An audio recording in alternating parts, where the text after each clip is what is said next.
यार हिते भी केतिरो सोचींदासीं। मां त चवां थो हलो त घर था हलूं। अॼो की रात सगरात जी रात आहे सिकू। घर हलण खां पोइ छा थो सम्झी असां गॾु निंड ईंदी? अदा जेकर असां सां इहा हालत आहे त पोइ थोरो सोच त रूंडे वारनि सां कहिड़ी हालत हूंदी। मूंखे रुपए जो रुपयो पक आहे हू बि असां वांगुरु ॿाहिरि घिटीअ में थाबा खाईंदा हूंदा।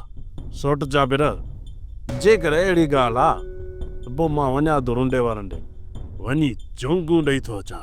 सोट रुंडो अहिड़ी बकवास कंदी पोइ तूं नौजवान ऐं बर्दाश्त कोन करे सघंदे। तुंहिंजा हथनि जी गिटीअ में हूंदा।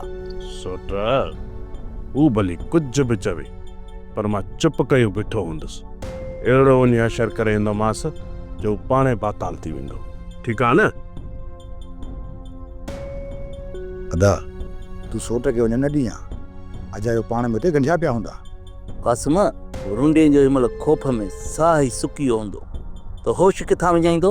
अदा तव्हांखे जॾहिं ख़ौफ़ बि न आहे त पोइ असांजे भेण जो मक़सदु कहिड़ो हिते? इन इंतज़ार में आहियां मता अॼु राति चाकर खान वापसि अचे। त छा हू पोइ राति जो असांखे मारण जी कोशिशि कंदो?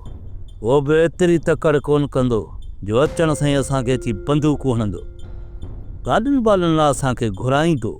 जेके बि ॻाल्हियूं थींदियूं उहे सुबुह जो थींदियूं। उहे असां हिते कंहिंजे इंतज़ार में बीठा आहियूं? हसीना बेगम जी फ़ोन जो इंतज़ारु आहे।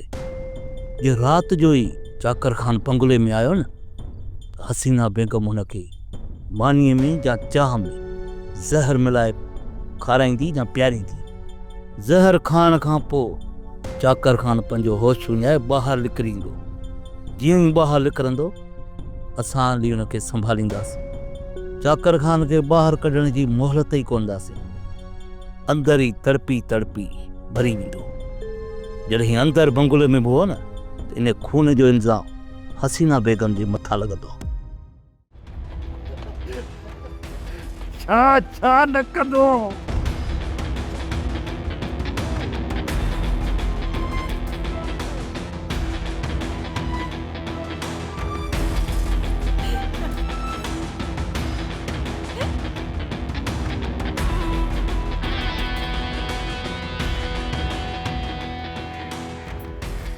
मां बि ॾिसां त इहे अधो रूंडो कहिड़ो कंदो थो करे। सोप सीरियल पंजाबेरी तमाम एपिसोड्स ॾिसण लाइ विज़िट करियो असांजो official YouTube channel Sindh TV HD drama. Subscribe कयो असांजो official YouTube channel Sindh TV HD drama ऐं वधीक अपडेट लाइ बेल आइकन खे क्लिक करियो।